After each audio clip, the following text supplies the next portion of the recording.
Hello and welcome to PSC Panchayat, the official YouTube channel of Omnisense Academy. हम अपने पिछली lecture series में cover कर रहे थे यूनिट 3, जिसमें कि हमने सारे टॉपिक्स को कवर कर लिया है। बट इस पर्टिकुलर लेक्चर में हम सिटीजन चार्टर पढ़ेंगे। ये स्पेसिफिकली आपके सिलेबस में कहीं नहीं दिया हुआ है। सिटीजन चार्टर स्पेसिफिकली आपके सिलेबस में कहीं मेंशन नहीं है। बट जो हम टॉपिक पढ़ते हैं ट्रांसपेरेंसी, जब हम यूनिट 2 शुरू करते हैं उसमें अकाउंटेबिलिटी, यूनिट 3 शुरू करते हैं उसमें अकाउंटेबिलिटी एंड ट्रांसपेरेंसी है।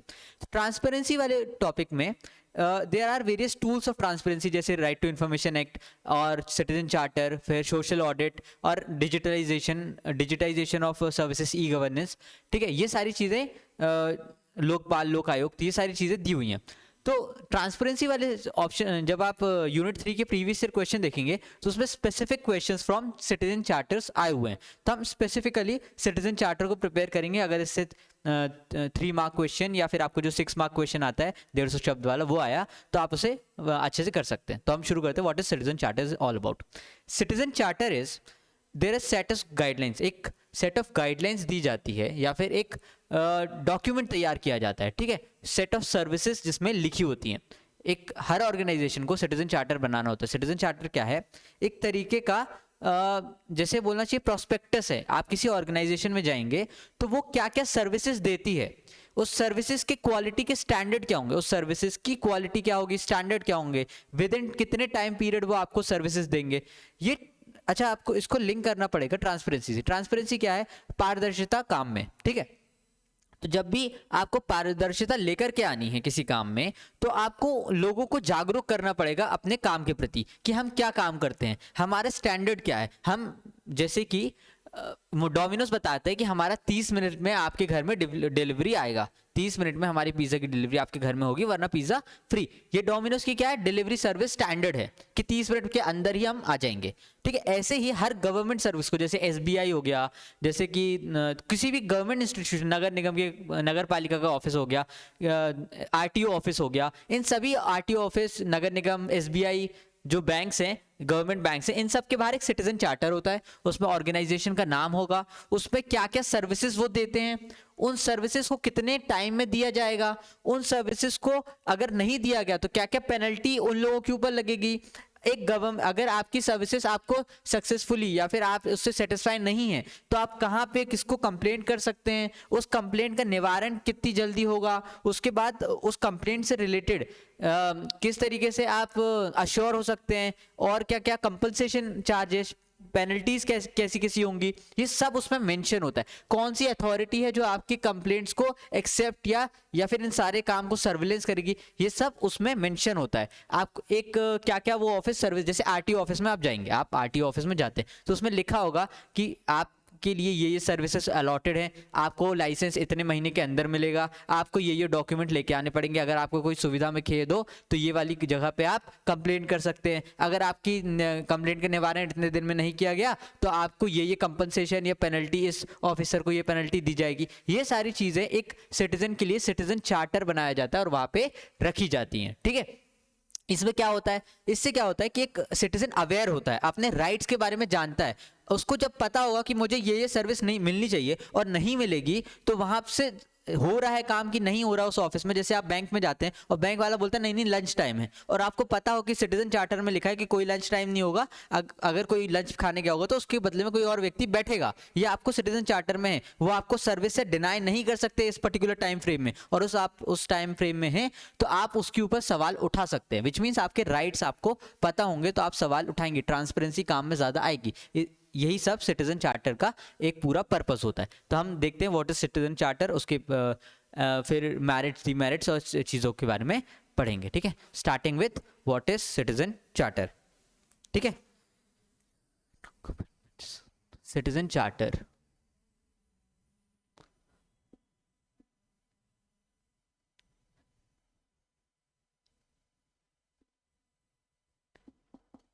Citizen charter citizen charter are is a set of commitments,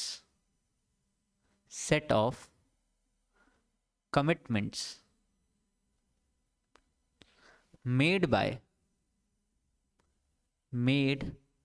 by an organization, made by an organization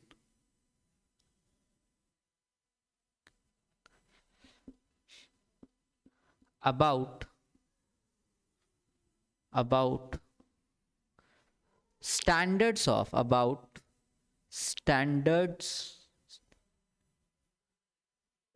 standards of service delivery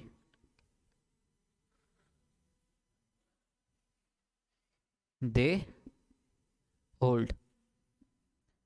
ठीक है. अ citizen charter is a set of commitments. क्या क्या वो commitment कर रहे हैं, क्या क्या उनकी प्लेज है अपने जो भी उनके पास सर्विस लेने आ रहे हैं उनके प्रति क्या क्या प्लेज है उनकी, to made by the organisation about standards of services delivery they hold. ठीक है, किस स्टैंडर्ड की सर्विस डिलीवरी वो रखते हैं, क्या क्या एक्सपेक्टेशंस उनसे आप रख सकते हैं, क्या क्या वो नियम पालन करेंगे, वो सारी चीजें एक सिटीजन चार्टर में होती है. ये किस अकॉर्डिंग टू सेकेंड ARC, ये किसने डेफिनेशन दी है? According to second ARC, administrative reform committee ने ये डेफिनेशन दी हुई है. ठीक है, तो सिटीजन चार्टर मस्ट होल्ड, तो क्या क्या एट्रीब्यूट्स होंगे उसके में? अ सिटीजन चार्टर, CC का मतलब सिटीजन चार्टर है. अ citizen charter must hold the obligations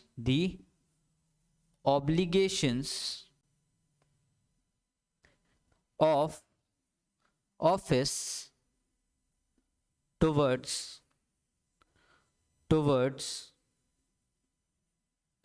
their service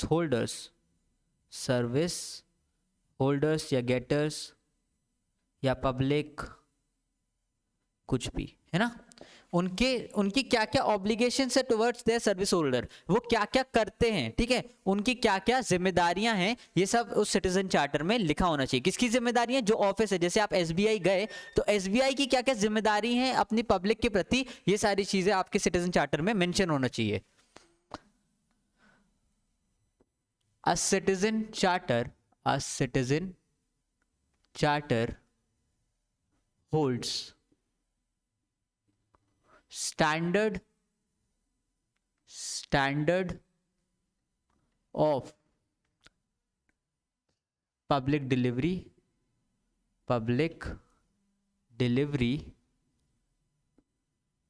of services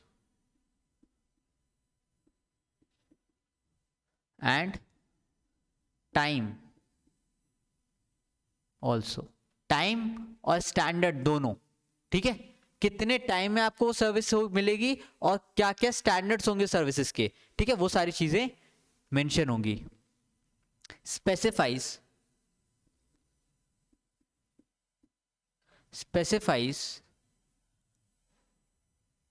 complaint process and grievance redressal mechanism. क्या क्या ग्रेवियांस रिड्रेसल मैकेनिज्म का मतलब होता है कि आपकी जो परेशानियां हैं, परेशानियों को सुधारने के लिए जो पूरा सिस्टम बनाया जाता है उसके बारे में मेंशन होगा, और उनकी कंप्लेंट आप कहां साइट कर सकते हैं, कहां अपनी कंप्लेंट्स को दे सकते हैं अगर कोई आपको प्रॉब्लम लगती है. also includes penalties, punishment,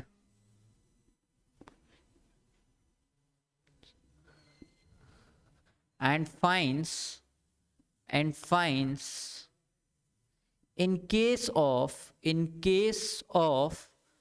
failure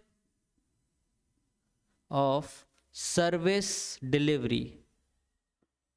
In case of failure of service delivery. ठीक है, ये क्या करते हैं, पेनल्टीज और पनिशमेंट। अगर आपको सर्विसेज जो आपको दी गई हैं, बोली गई हैं, जो आपको अश्योर की गई हैं, जो इसमें मेंशन है, वो आपको नहीं दी गई, तो क्या क्या वो आपको पेनल्टीज, आपको नहीं, उस व्यक्ति को जो आपको सर्विस डिलीवरी नहीं देगा उसको पेनल्टीज, पनिशमेंट या फाइन्स के रूप में क्या क्या लगेगा, ये सब उसमें मेंशन होना चाहिए। और क्या मेंशन होना चाहिए, it should hold authority that look after the working of, look after या फिर surveillance working of organization। जैसे कि कौन इस सर्विसेज को देखेगा, जैसे आप एसबीआई में गए तो एसबीआई का एक ओम्बड्समैन होता है, ठीक है, बैंकिंग ओम्बड्समैन होता है, तो आप उसके पास कैसे पहुंच सकते हैं, कौन व्यक्ति है, कौन अथॉरिटी है जो इन लोगों के काम को देखेगा, वो सब एक सिटीजन चार्टर में मेंशन होगा। ठीक है, आई होप आपको समझ में आ रहा है कि सिटीजन चार्टर क्या है। अब हम नेक्स्ट देखेंगे कि what are various principles of citizen charters.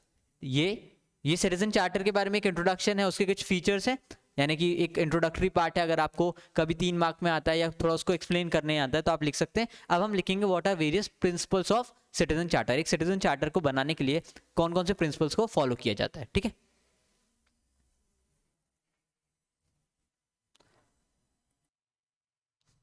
अब हम देखेंगे कि what are various principles on which a citizen charter is made. कौन कौन से वेरियस प्रिंसिपल्स हैं जिसके बेसिस पे एक सिटीजन चार्टर बनता है। जैसे कि पहला प्रिंसिपल होना चाहिए वाइड पब्लिसिटी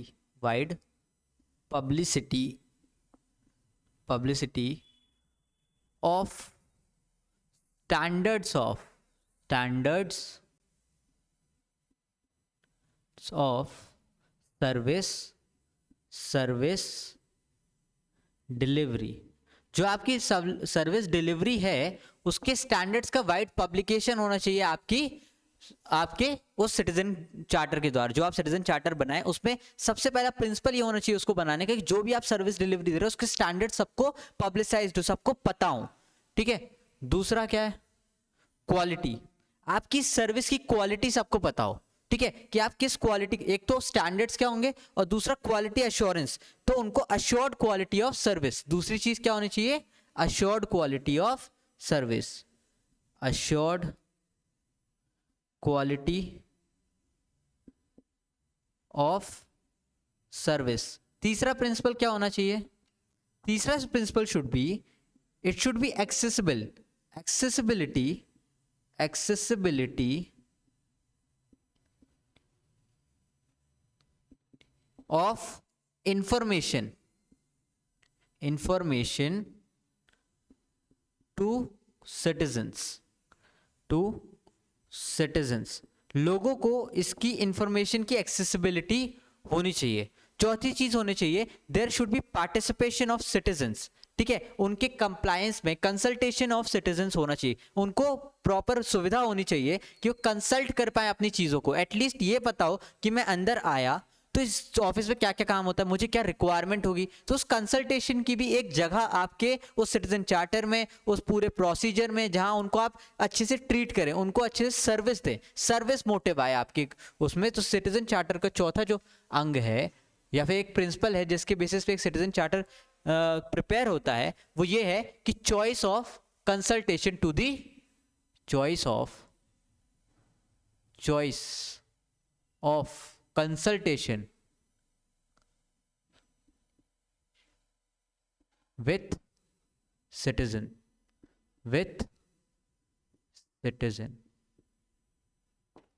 ठीक है, पांचवा जो पॉइंट है वो ये कहता है कि आप किस तरीके से सिंप्लीफाइड प्रोसीजर रखते हैं। पांचवा जो पॉइंट है वो ये कहता है आपके सिटीजन चार्टर में इस प्रिंसिपल पे बनना चाहिए कि सिंप्लीफाइड, बहुत ही सिंप्लीफाइड मेजर या प्रोसीजर होना चाहिए उनकी कंप्लेंट्स का। ठीक है, उनकी कंप्लेंट्स है, उनके जो ग्रेवियांसेस हैं, उसका बहुत सिंप्लीफाइड प्रोसीजर होना चाहिए और उसका इफेक्टिव रिड्रेसल मैकेनिज्म भी उसमें मेंशन होना चाहिए। There should be a simplified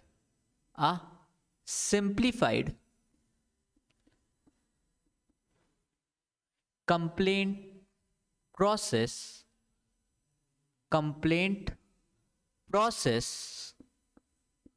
and effective grievance redressal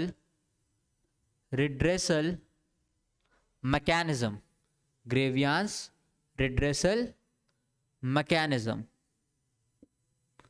ठीक है।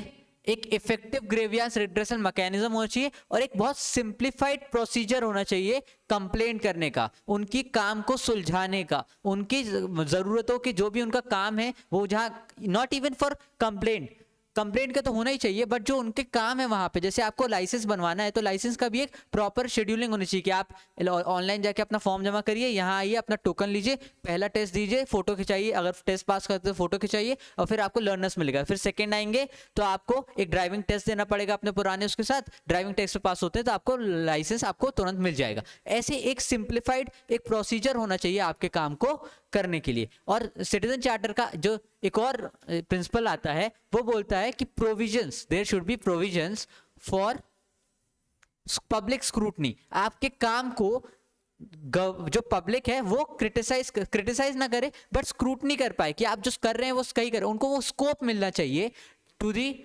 citizens that they can criticize, or there should be scope for so that they can analyze the working of public officials. There should be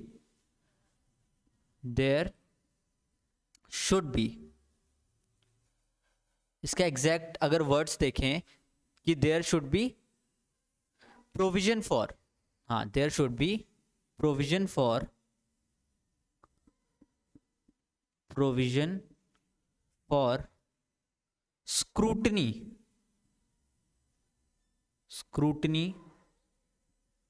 scrutiny of services by citizens। तो I hope आपको ये समझ में आया होगा कि हम कौन कौन से प्रिंसिपल्स पे काम करते हैं एक सिटीजन चार्टर को बनाने के लिए। अब हम लास्ट सेगमेंट इस वीडियो को देखेंगे जिसमें हम प्रॉब्लम्स ऑफ सिटीजन चार्टर को डिस्कस करेंगे कि क्या क्या वेरियस प्रॉब्लम्स है सिटीजन चार्टर के साथ। ठीक है,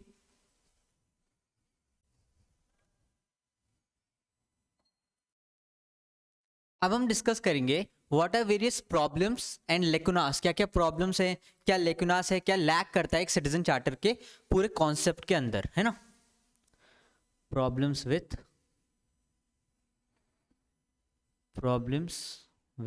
सिटीजन चार्टर,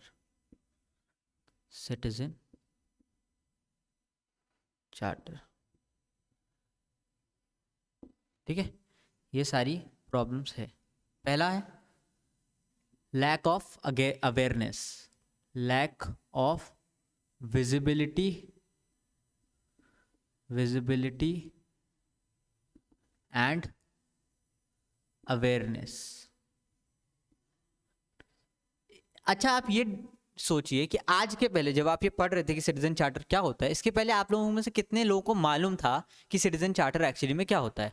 और अगर मालूम था, जैसे नहीं मालूम था चलो ठीक है, और अगर मालूम था तो आप लोगों में से कितने लोगों ने ध्यान दिया है किसी भी पब्लिक ऑफिस में जाते हुए कि सिटीजन चार्टर पे क्या क्या लगता है? तो यही हमारे जो आप अपने अंदर अभी महसूस कर रहे हैं कि हाँ यार मुझे मालूम था या नहीं मालूम था, मैं कभी देखता नहीं हूँ या देखता हूँ, वही है लैक ऑफ अवेयरनेस। यही एक सबसे बड़ी प्रॉब्लम है कि अगर ये है भी तो लोगों को मालूम ही नहीं है इसको यूटिलाइज कैसे करें। ठीक है, ये सबसे बड़ा प्रॉब्लम है। सेकेंड प्रॉब्लम है कि it is made without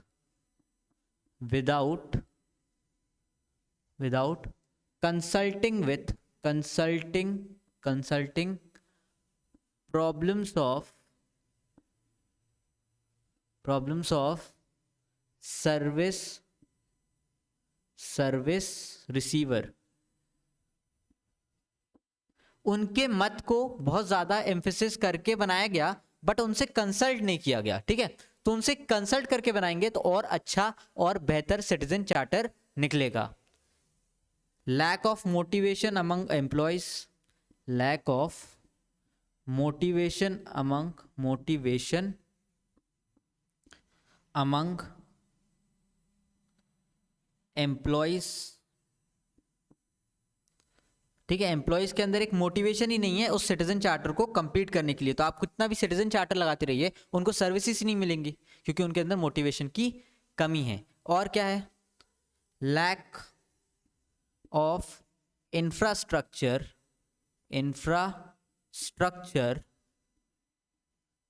lack of infrastructure to fulfill commitments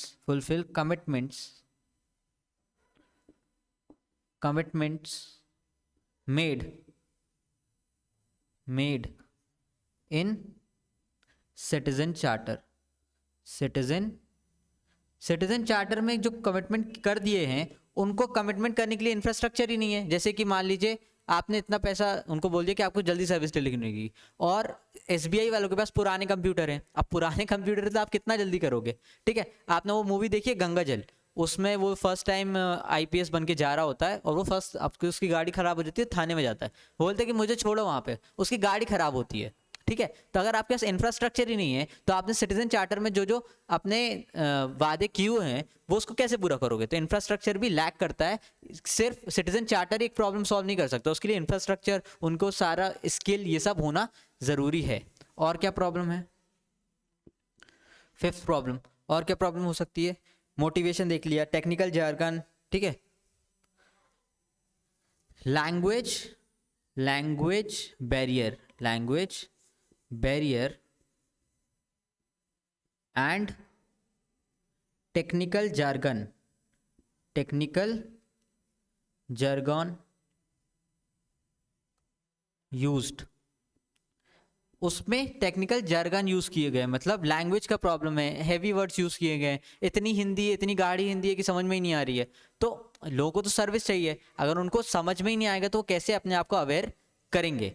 उसके बाद क्या है, लैंग्वेज बैरियर हो गया। उसके बाद कंसल्टेशन वाली बात कर ली, 2-3 चीज़ें और बची हैं। वन साइज फिट्स, हाँ, इस पे ये जो कंसल्टेशन वाला प्रॉब्लम है या फिर सिटीजन चार्टर का प्रॉब्लम ये है कि one size fits for all approach follow होता है। इसका मतलब क्या है कि एक ही तरीके का सोल्यूशन सबको दे दिया हो, लेकिन हर जगह सेम सोल्यूशन नहीं हो सकता ना। कहीं पे अवेयरनेस की प्रॉब्लम है, कहीं इंफ्रास्ट्रक्चर की प्रॉब्लम है, कहीं पे लोगों को मोटिवेशन की प्रॉब्लम है, कहीं स्किल की प्रॉब्लम है। तो ये अलग अलग प्रॉब्लम्स है, तो सिटीजन चार्टर इन सबको एड्रेस नहीं करता है। तो आप सबके लिए सेम प्रोसेस नहीं ले सकते, one size fits all approach नहीं चल सकता यहाँ पे। और लास्ट प्रॉब्लम ये है कि वीक ग्रेवियांस रिड्रेसल मैकेनिज्म। मतलब क्या होता है इसका कि कमज़ोर, उनकी जो प्रॉब्लम्स को सुलझाने का तरीका है, ये जो मैकेनिज्म है, जो प्रोसेस है, बहुत कमज़ोर है। तो आपने सिटीजन चार्टर में उनको राइट तो दे दिए, लेकिन फिर उसको सॉल्व करने के लिए, उसको फुलफिल करने के लिए वो जो पूरा तंत्र है वही उतना स्ट्रांग नहीं है, तो कैसे चलेगा। यही सारे प्रॉब्लम्स है एक सिटीजन चार्टर के साथ। आई होप आपको समझ में आएगा आज का लेक्चर और सिटीजन चार्टर क्या होता है, आप इसमें लिख पाएंगे। मिलते हैं नेक्स्ट वीडियो के पास। Thank you for listening.